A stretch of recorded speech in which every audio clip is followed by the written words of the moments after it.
अस्सलाम वालेकुम and hello. Programme है जल तरंग और उसमें सेगमेंट है यंग तरंग। मैं हूं आपका होस्ट अली उस्मान बाजवा। धनक FM 94 लाहौर के लाइव स्टूडियो से आपको खुशामदीद कहते हैं।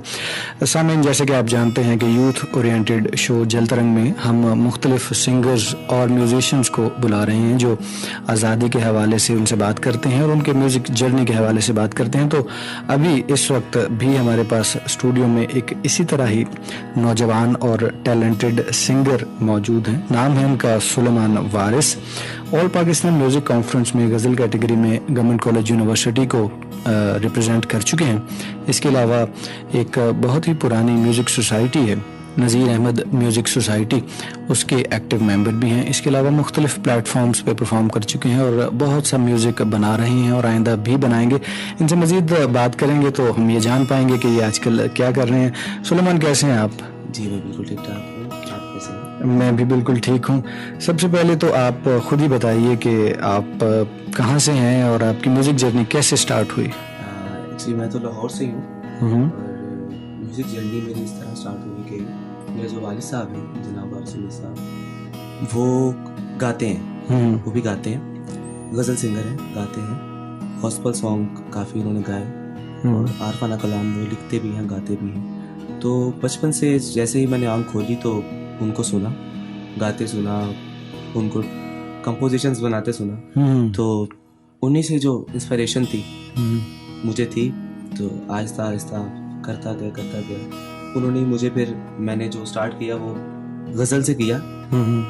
वो क्योंकि मेहदी हसन साहब को गाते थे तो उन्होंने मुझे कहा कि उनकी बहुत ख्वाहिश थी कि ये भी मेरी तरह गज़ल गाए। तो मेहदी हसन साहब को सुनना शुरू किया, फिर उस्ताद गुलाम अली खान साहब को सुनना शुरू किया। तो इस तरह गज़ल से मैंने स्टार्ट लिया और आहिस्ता आहिस्ता फिर म्यूज़िक जर्नी मेरी स्टार्ट हो गई। सही। यहाँ से एक सवाल उठता है सुलेमान के, जैसे मुख्तलिफ जॉनराज हैं म्यूज़िक के जी। और कुछ पॉपुलर हैं, कुछ ज़रा कम पॉपुलर हो चुके हैं। गज़ल उनमें से कैसा जॉनरा है जो शायद ज़्यादा नौजवान परसू नहीं कर रहे? तो आप एक ऐसे नौजवान हमारे सामने इस वक्त बैठे हुए हैं जो गज़ल को गाते हैं। सो आपको क्या लगता है कि माजी में हमने जैसे मेहदी हसन साहब से लेके बहुत से बड़े नाम हैं जिनकी गज़लें सुन रखी हैं और आज भी सुनते हैं। सो पाकिस्तान में गज़ल गायकी का फ्यूचर क्या है? पाकिस्तान में गज़ल गायकी का फ्यूचर इस तरह से है, मैं देखता हूँ कि अगर हम मेहदी हसन साहब को देखें तो उनका तो जवाब नहीं, और हम तो बिल्कुल कर ही नहीं सकते, सोच भी नहीं सकते कि हम वैसा कुछ कर सकें। मगर इस तरह से है कि गज़ल को हम अगर नए तरीके से कुछ नए इंस्ट्रूमेंट्स के साथ, म्यूज़िक के साथ इंट्रोड्यूस करवाएं, क्योंकि गज़ल हमेशा से तबले के साथ, सिर्फ तबला और हारमोनियम के साथ, ईस्टर्न ऑर्केस्ट्रा के साथ, तो उसमें वेस्टर्न का रंग थोड़ा सा अगर करें तो मेरे ख्याल से नौजवान भी इसकी तरफ काफ़ी, और हुआ भी है, ऐसे है भी है कि कुछ गज़लें मैंने सुनी जिनमें जो म्यूज़िक के साथ की गई हैं और नौजवानों ने बहुत पसंद किया। मेरे ख्याल से आगे अगर इस तरह से किया जाए, कुछ नया किया जाए गज़ल में, तो वो नौजवान ज़रूर इसकी तरफ माइल होंगे। चलें जी, गज़ल गायकी और नौजवान नस्ल इसके साथ किस तरह जुड़ी है इस पे मज़ीद बात करेंगे, लेकिन सबसे पहले हम चाहेंगे कि ज़रा म्यूज़िकल कर लिया जाए शो को और सुलेमान की आवाज़ सुनते हैं। अभी आप हमें क्या सुनाने जा रहे हैं? मैं मेहदी हसन साहब का ये नगमा है जो उन्होंने गाया था, ये वतन तुम्हारा है, तुम हो पास बांस के, उसी से मैं स्टार्ट लिया। चलें जी।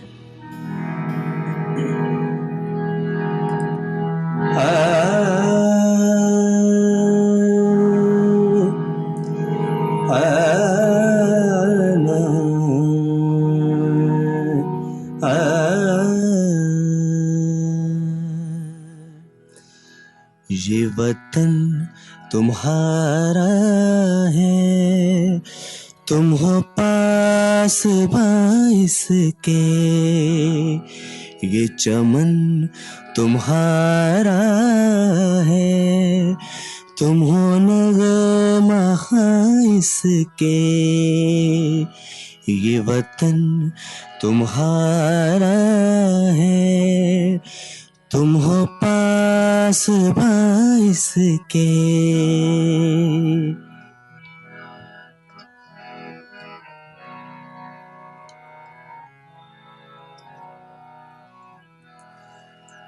इस चमन के फूलों पर रंगो आब तुमसे है, इस ज़मीं का हर जरा आफताब तुमसे है, ये फजा तुम्हारी है, बहरोबर तुम्हारे हैं, कहकशा के ये जाले रगुज़र तुम्हारे हैं, ये वतन तुम्हारा है, तुम हो पास इसके, ये चमन तुम्हारा है, तुम हो नग़मा ख़ाइस के।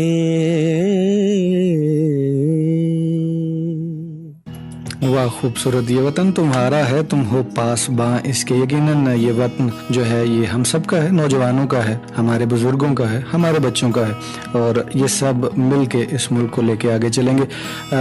सामन, जैसे आप इस शो में मुख्तलिफ तरह के सिंगर्स को सुनते हैं, जैसे इससे पहले आपने एक एपिसोड में नेहा चौधरी को सुना, आज हमारे पास बिल्कुल ही एक अलग जॉनरा के सिंगर सुलेमान वारिस हैं, जो कि गज़ल गायकी में अपना नाम पैदा कर रहे हैं और काफ़ी हद तक कर चुके हैं।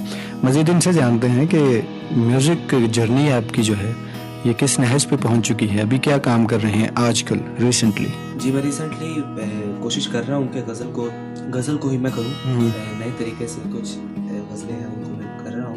अभी मैं समझता हूँ कि जर्नी तो अभी तो स्टार्ट होगी, तो आगे बहुत कुछ प्लान है जो मुझे करना है। सोचा है कि किस तरह से इसको नए अंदाज से किया जाए ताकि लोग इसकी तरफ आएँ, क्योंकि गज़ल बहुत ही कम होती जा रही है। सही। अगर देखा जाए तो सब कॉन्टिनेंट में जो गज़ल में बड़े नाम है वो उस्ताद गुलाम अली साहब जो कि पाकिस्तान से थे, और उनके बाद भी गज़ल सिंगर्स आए, मगर उस तरह से नहीं हो सके कि जिस तरह वो मेयार ना रह सका, उनको नहीं मिल सकी। सही। तो मेरा यही अभी फोकस यही है, इसी चीज़ पर है कि किस तरह से गज़ल को दोबारा से है लोगों में शेयर किया जाए कि आप इसको सुनें गज़ल। सुलेमान, आप नौजवान नस्ल को जो है रिप्रेजेंट करते हैं, मौसीकी के हवाले से ही मज़ीद पूछूंगा। आप ये बताइए कि आप किस तरह से रियाज करते हैं, आपकी डेली रूटीन म्यूज़िक के हवाले से, बाकी ज़िंदगी तो होती है, म्यूज़िक के हवाले से आप किस तरह दिन को डिवाइड करते हैं, कैसे करते हैं? मेरे ख्याल से ये इस तरह का काम है, म्यूज़िक जो है बहुत मुश्किल काम है। बहुत बड़े उस्ताद हुए हैं, उन्होंने कहा कि जब हम तो सोचते हैं कि उन्होंने जो गाया वो उन्होंने मौसीकी ख़त्म कर दी, इस तरह का उन्होंने गाया, मगर उन्होंने भी कहा कि हमें तो कुछ नहीं आया। तो रियाज जो है वो बहुत ज़रूरी है, और हमारे दिन का आगाज़ जो है वो भी रियाज से होता है और इख्तिताम भी रियाज से होता है। हर वक्त एक अक्सर आपने देखा होगा कि म्यूज़िक से जो रिलेटेड लोग हैं वो हर वक्त गुनगुनाते रहते हैं, क्योंकि उनके अंदर ये म्यूजिक जो है वो रच जाता है कि वो जेन से निकाल नहीं पाते उसको, किसी भी टाइम में कुछ भी कर रहे हैं तो बस गुनगुना रहे हैं ऐसा। तो रूटीन यही है कि रियाज होता है। अच्छा सुलेमान, ये बताइए कि इंडिपेंडेंस या आज़ादी क्या है आपके लिए? आज़ादी मेरे ख्याल से सबसे पहले तो मैं सोचता हूँ कि फ्रीडम दी जाए हर किसी को जो कोई कुछ भी करना चाहता है। पाकिस्तान में मोस्टली देखा जाता है कि मौसीकी में अक्सर लोग अच्छा नहीं समझते मौसीकी को, तो मैं ये समझता हूँ कि दुनिया का जो निज़ाम है पूरा वो एक टेम्पो में है, रिदम में, तो मौसीकी तो वहाँ से जन्म लेती है जब दुनिया का आगाज़ हो। तो लोगों को करने दिया जाए जो वो करना चाहते हैं, चाहे वो म्यूज़िक हो या किसी किस्म की भी फील्ड हो, जो उनका रास्ता है उन्हें अपनाने दिया जाए। सही। बचपन से लेके खैर अभी भी आप कुछ ज़्यादा बड़े तो नहीं हुए, अभी नौजवान ही है, तो बिल्कुल जब छोटे बच्चे हुआ करते थे, जब निक्कर पहन के गलियों में घूमा करते थे, तो तब 14 अगस्त किस तरह से मनाते थे? 14 अगस्त वैसे नॉर्मली ये देखने में आता है कि लोग झंडियाँ लगाते हैं, तो हमारी भी 14 अगस्त यही होती थी कि वो एक वाइट सूट बनाते थे। अच्छा, अगस्त वाले दिन सही एक बैच खरीदते थे उसका। अच्छा। और मेरे ख्याल से जब 1 अगस्त आती थी तो उसी दिन से झंडियों का आगाज शुरू हो जाता था खरीदने का, मटेरियल इकट्ठा करना शुरू कर देते थे। मटेरियल इकट्ठा करना शुरू कर देते थे और फिर उसमें वो आटा लगाकर पहले छत पे जो दीवारें थी छतों की, हाँ। उस पे लगाते थे, फिर धागे पे, दरवाजे पर, फिर एक धागे पे लगा के लड़ियां सजाते थे। बिल्कुल बिल्कुल बिल्कुल सही, वो भी था। तो यही इसी तरह ही 14 अगस्त सही है। तो किसी कंपटीशंस में आपने हिस्सा लिया 14 अगस्त के हवाले से, इसके अलावा म्यूजिक के हवाले से, स्कूल कॉलेज? बिल्कुल, मैंने कंपटीशंस में भी हिस्सा लिया। मैंने गवर्नमेंट कॉलेज में जब मुझे एडमिशन मिला तो उससे पहले मैंने एक कंपटीशन में नहीं पार्टिसिपेट किया था किसी, तो उसके बाद मैंने एक पंजाब लेवल पर एक कंपटीशन हुआ था, उसको मैंने विन किया था। और उसके अलावा एक मिली तराने का कंपटीशन था, वो भी मैंने विन किया था। सही, उसमें कौन सा तराना आपने? उसमें मैंने गाया था चलो ये सोचे, चलो ये सोचे हम आज मिलके। सही। अच्छा, गवर्नमेंट कॉलेज की आपने बात की, 150 साल तारीख है गवर्नमेंट कॉलेज की। गवर्नमेंट कॉलेज आने के बाद आपको लगता है कि आपकी पर्सनैलिटी में और फिर म्यूज़िक वाइज आप ग्रूम हुए हैं, कुछ नई चीज़ें आपने सीखी हैं? बिल्कुल, बहुत सी चीज़ें सीखी हैं, बहुत डिफरेंस है। क्योंकि घर से तो मैं क्लासिकल भी मेरे वालिद साहब ने मुझे सिखाया, और गज़ल की तरफ जब मैं गवर्नमेंट कॉलेज में गया तो मुझे और बहुत सी चीज़ें सीखने का मौका मिला। जैसे फोक गायकी, वहाँ पर इंस्ट्रक्टर जो है फरहानी साहब और जाफर हुसैन साहब, उनसे बहुत कुछ सीखा मैंने, और अभी तक सीख रहा हूँ। सही, यानी तालीमी इदारों का एक ख़ास मकाम है मौसीकी के एतबार से भी, और बहुत ज़्यादा पर्सनैलिटी की ग्रूमिंग के हवाले से भी। फिल वक्त आप कौन सा एक मिली नगमा जो है अपने सामीन को सुनाएंगे? बड़ा मशहूर मिली तराना है, ए वतन प्यारे वतन। खूबसूरत।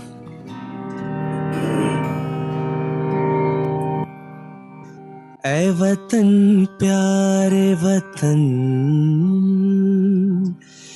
ऐ वतन प्यारे वतन, पाक वतन, पाक वतन, ऐ मेरे प्यारे वतन। ऐ वतन प्यारे वतन, पाक वतन, पाक वतन, ऐ मेरे प्यारे वतन। ऐ वतन प्यारे वतन।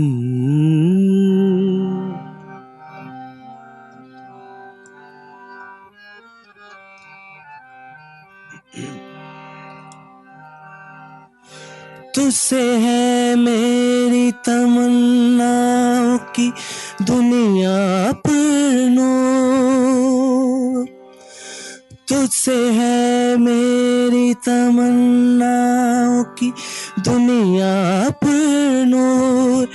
अज़्म मेरा कहीं मेरे इरादे हैं गयूर, मेरी हस्ती में आना है, मेरी मस्ती में शऊर। जा फिजा मेरा तख़य्युल है तो शीरी है सुखन, ऐ मेरे प्यारे वतन। ऐ वतन प्यारे वतन, पाक वतन, पाक वतन, ऐ मेरे प्यारे वतन। ऐ वतन प्यारे वतन। वाह, खूबसूरत, बहुत मीठी आवाज़ है सुलेमान आपकी, और आप ऊपर से मिली नगमे जो गा रहे हैं उसकी वजह से गूस बम्प्स जिसे कहते हैं वो ज़रूर हो रहे हैं हमें, और एक जज्बा जो है वो मैं समझता हूँ कि इनमें एक मिली नगमों में एक बात ही और होती है, एक खास वलवला, बहुत जोश है कि जब इंसान सुनता है तो वो खुद ब खुद उसके जो रोंगटे खड़े हो जाते हैं कि ये क्या, हाँ, ये क्या कंपोजिशन है और ये क्या शायरी है। अच्छा, म्यूज़िक इंडस्ट्री के बारे में, जैसे हमने गज़ल की बात तो ऑलरेडी कर ली कि आप तो परसू कर रहे हैं और उसको नए अंदाज से पेश करेंगे। आपके अलावा जो नए सिंगर्स आ रहे हैं, जो यूथ आ रही है, वो किस तरह का म्यूज़िक कर रहे हैं? और स्पेसिफिकली मुझे ये बताइएगा कि क्लासिकल मौसीकी में, नीम क्लासिकल, गज़ल गायकी, फोक, ठुमरियाँ या दादरे जो भी हैं, वो उसकी तरफ ज़्यादा रुझान है नौजवानों का, या वो सिर्फ उसी तरह पॉप मौसीकी, बैंड्स और रैप की तरफ जा रहे हैं? हाँ, मेरे ख्याल से अभी तो जो देखने में आ रहा है, जो न्यू जनरेशन है वो ज़्यादातर पॉप म्यूज़िक को ही लाइक करती है।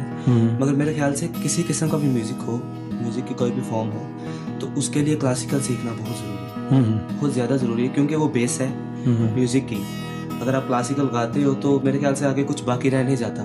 उसके अलावा आप गज़ल भी गा सकते हो, आप फोक भी गा सकते हो, आप पॉप भी गा सकते हो। यानी एक बुनियाद आप सीख लेते हैं जी जी, और टूल्स आपके पास आ जाते हैं, फिर उसके साथ आप जैसे भी खेलें, जैसे भी कंपोजिशन बनाएं, जैसा भी गीत बनाएं और उसको गाएं, लेकिन वो सुरीला रहेगा। समझने की ज़रूरत है। हाँ, वो टेम्पो में रहेगा। सही। सुलेमान, ये बताइए कि फोक की आपने बात की कि आपने गवर्नमेंट कॉलेज में फोक और बाकी जॉनरास को भी, जैसे कव्वाली है, फोक है, बहुत सी चीज़ें हैं ईस्टर्न जो खुसूसन पाकिस्तान से ज़्यादा जुड़ी हुई हैं, वो सीखी या उनको सीख रहे हैं। फोक अगर आप कुछ गुनगुना सकें, अभी आपके जहन में कुछ? जी जी जी, बिल्कुल ज़रूर।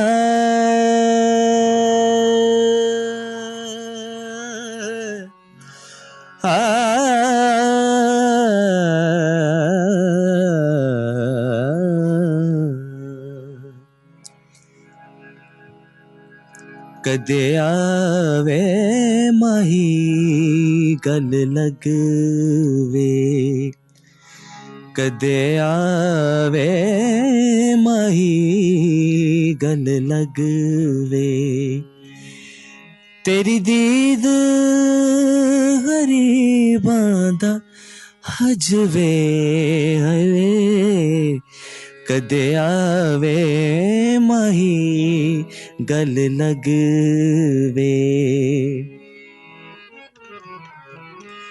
ना मैं सोनी ते ना गुन पल्ले,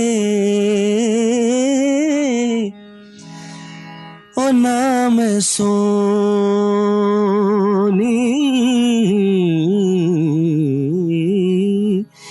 ना मैं सोनी ते ना गुन पल्ले, मेरे ऐब निमानी दे कजवे हवे,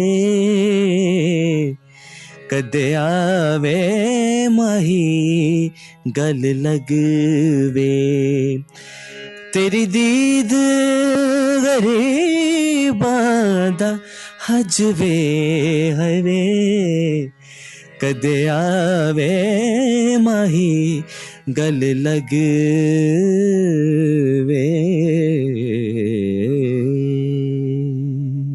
खूबसूरत सुलेमान, मेरा जी चाह रहा था कि आप गाते चले जाएं और मैं सुनता चला जाऊं, लेकिन वक्त की किल्लत है और यकीनन आपसे गुफ्तगू भी हमें आगे बढ़ानी है और मुख्तलिफ चीज़ें मज़ीद सुननी है।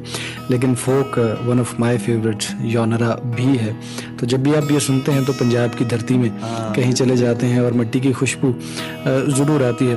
ये बताइएगा कि ऐसे नौजवान जो मौसीकी की तरफ आ रहे हैं या आना चाहते हैं लाहौर जैसे शहर में, चूँकि आपका ताल्लुक़ लाहौर से है, ये बताइए कि वो कहाँ पे जाएं, किन उस्ताज़ा से परसू करें, कहाँ जाके सीखें, क्योंकि बहुत से लोग आपको इस वक्त सुन रहे होंगे, सो उनको थोड़ा सा गाइड कीजिए, नौजवानों को खुसूसन, कि वो कहाँ जाएं, कौन कौन से ऐसे प्लेटफॉर्म्स हैं लाहौर के अंदर? प्लेटफॉर्म्स बहुत से हैं जहाँ से अच्छा सीखा जा सकता है, जैसे अलहमरा में अच्छा काम किया जा रहा है, उसके अलावा कुछ यूनिवर्सिटीज़ जैसे GC यूनिवर्सिटी है जहाँ मैं पढ़ रहा हूँ, वहाँ पर भी बहुत अच्छा सिखाते हैं, पंजाब यूनिवर्सिटी में बहुत अच्छा काम किया जाता है। तो मेरे ख्याल से कि प्लेटफॉर्म बहुत से हैं, बस ये है कि अपना जहन, क्योंकि ये इस तरह का काम है कि बुजुर्गों ने कहा है कि ये लोहे के चने हैं। अच्छा, लोहे के चने, आप समझते हैं कि अगर वो इंसान लोहे के चने चबाएगा तो उसकी क्या हालत होगी। तो मौसीकी को उन्होंने इसके साथ किया है, तो पहले अपना जहन इस तरह से बनाएं कि वो सीख सकें,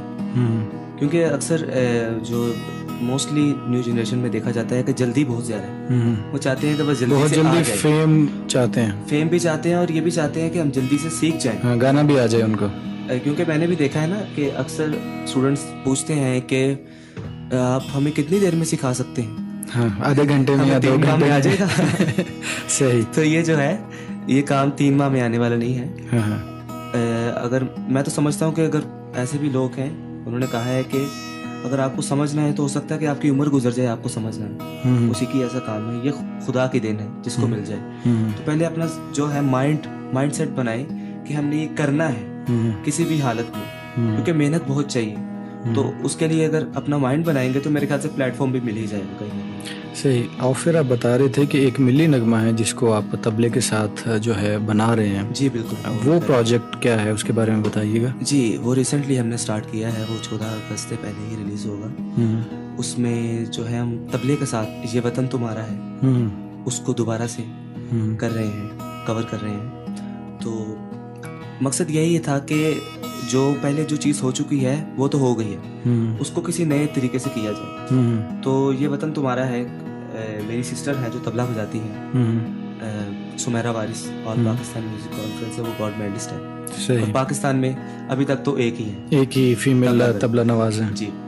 तो उन्होंने वो तबला बजा रही हैं उसमें, और हम दोनों बहन भाई जो है 14 अगस्त पे ये पाकिस्तान को अपनी तरफ से ट्रिब्यूट पेश करेंगे। सही। माजी में भी कुछ इस तरह के बहन भाई जो हैं वो मंजर पे आते रहे, जैसे नाजिया ज़ुहैब बहन भाई थे और बहुत अच्छा म्यूज़िक दे के गए। उसके बाद बेंजामिन सिस्टर्स आई, वो 3 बहनें थीं, वो भी अच्छा म्यूज़िक। अब देखते हैं कि वारिस और इनकी जो सिस्टर हैं वो किस तरह के नंबर जो हैं वो पाकिस्तान म्यूज़िक इंडस्ट्री को देते हैं। फिल वक्त जो है सुलेमान, आप क्या सुनाने जा रहे हैं? एक और मिली नगमा में आपको सुनाऊंगा जो कि नूर जहां ने गाया हुआ है। बहुत ही अच्छा है, इसकी जो मेलोडी है बहुत ही अच्छी बनी हुई है, मुझे तो पर्सनली ये बहुत पसंद है। तो वो पेश करता हूँ थोड़ा सा। जी ज़रूर।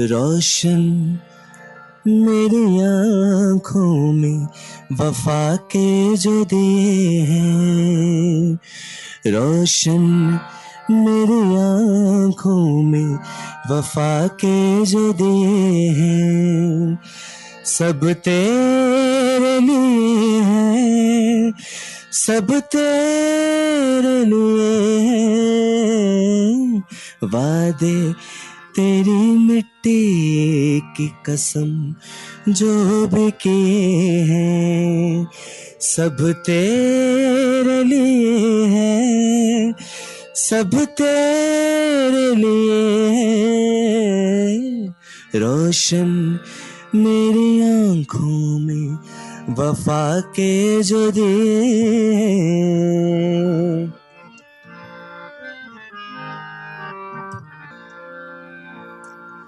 सीने में धड़कते हुए दिल की तो जुबां है, सीने में धड़कते हुए दिल की तो जुबां है, तो मेरी मोहब्बत है, उम्मीदों का जहां है, नगमाते वतन शान वतन जो भी लिखे हैं, सब तेरे लिए हैं, सब तेरे लिए हैं, रोशन मेरी आँखों में वफा के जो दिए हैं, रोशन मेरी आँखों में वफा के जो दिए हैं। वाह, बहुत खूबसूरत। रोशन मेरी आंखों में वफा के जो दिए हैं। आखिर में कहीं ना कहीं जैसे गुलाम अली साहब जो हैं किया करते थे, खेला करते थे, तो वो आपको बताया ना। हाँ, शुरू से गजल को मैंने बहुत सुना है तो उसका रंग कहीं भी मिली नगमे में भी जो है गजल दर आई है। 14 अगस्त के हवाले से ये बताइए कि आप क्या एक ऐसा पैगाम, बिल्कुल नॉर्मल पैगाम जो हम सब सुनते हैं सुनाते हैं, उससे हटके कोई ऐसी चीज़ जो आप पर्सनली सोचते हैं कि हम पाकिस्तानियों को करनी चाहिए, वो क्या है? मेरे ख्याल से जो हमें करनी चाहिए चीज़ ये है कि अक्सर देखने में आता है कि हम मोस्टली जो लोग हैं वो दूसरों पर तनकीद बहुत करते हैं। ये चाहे म्यूज़िक की फील्ड हो या कोई भी फील्ड हो, तो उसको तनकीद बहुत की जाती है। तो मैं समझता हूँ कि पहले अपने आप को बेहतर किया जाए, अपने बारे में सोचा जाए, क्योंकि अगर आप खुद अच्छा सोचेंगे तो मेरे ख्याल से आपको जो चीज़ें हैं जो आपको नज़र आ रही हैं वो भी बेहतर ही नज़र आएंगी। तो अपने आप को बेहतर किया जाए। अगर आप इंडिविजुअली हम अपने आप को बेहतर करेंगे तो मेरे ख्याल से उससे पूरी सोसाइटी में चेंज आएगा, सोसाइटी बेहतर होगी, फिर सोसाइटी से बढ़कर एक पूरा पाकिस्तान बेहतर हो सकता है। पूरा पाकिस्तान। तब्दीली तो आ गई है जी हाँ, मगर वो सिर्फ तो वज़ीर आज़म की आई है। हमें अपने आप में तब्दीली जो है वो ज़रूर लेके आनी है, इंफरादी तौर पर। सुलेमान, ये बताइएगा कि धनक FM 94 पे प्लेटफॉर्म पे आके आपको कैसा महसूस हुआ? मुख्तलिफ जगहों पे आप जाते हैं, बिल्कुल। यहाँ पे आपको आके कैसा महसूस हो रहा है? बहुत ही अच्छा लग रहा है, स्पेशली बात कर आपसे। अच्छा, मुझसे यानी एक ऐसा प्लेटफॉर्म जिसके जरिए आप अपनी बात भी कह सकते हैं, पहुंचा सकते हैं और अपना म्यूजिक भी पहुंचा सकते हैं। सबसे बढ़कर आज, क्योंकि ये 14 अगस्त के लिए जो आज का प्रोग्राम था, तो इसमें गाकर मुझे बहुत अच्छा लग रहा है। तो पाकिस्तान के लिए जब भी कुछ गाते हैं तो उसमें बात ही कुछ और होती है, फीलिंग्स और हो जाती हैं जी। ये बहुत ही अच्छा लग रहा है जी। लिसनर्स, प्रोग्राम जल तरंग का सेगमेंट है यंग तरंग जो आप इस वक्त सुन रहे हैं। मुझे कहते हैं अली उस्मान बाजवा। प्रोग्राम के प्रोड्यूसर जो हैं उनका नाम है राय मोहम्मद इरफान। और वक्त जो है वो इस सेगमेंट का ख़त्म हुआ चाहता है, लेकिन जाने से पहले और अलविदा कहने से पहले सुलेमान से और ये भी कोशिश करेंगे कि आइंदा भी ये हमसे मुलाकात करते रहें और अपनी खूबसूरत आवाज़ में हमें गीत जो है मिली नगमों के अलावा भी सुनाते रहें। गुजारिश करेंगे कि जाते जाते 2 लाइनें किसी भी एक चीज़ की मिली नगमे के तबार से हमें सुनाइए फिर। जी हाँ, बिल्कुल, मिली नगमा, और फिर इजाजत चाहेंगे।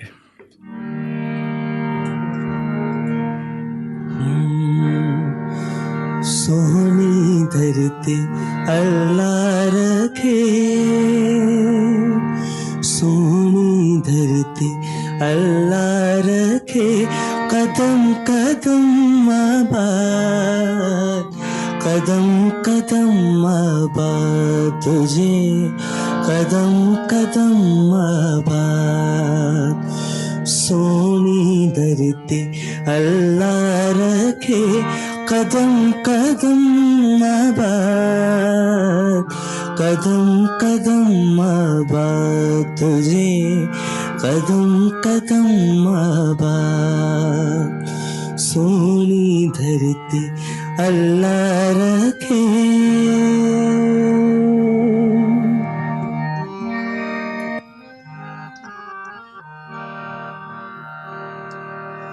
तेरा हर एक जरा हमको अपनी जान से प्यारा, तेरा हर एक जरा हमको अपनी जान से प्यारा, तेरे दम से शान हमारी, तुझसे नाम हमारा, जब तक है ये दुनिया बाकी हम देखें आजाद, हम देखें आजाद तुझे, हम देखें आजाद। सोनी धरती अल्लाह रखे।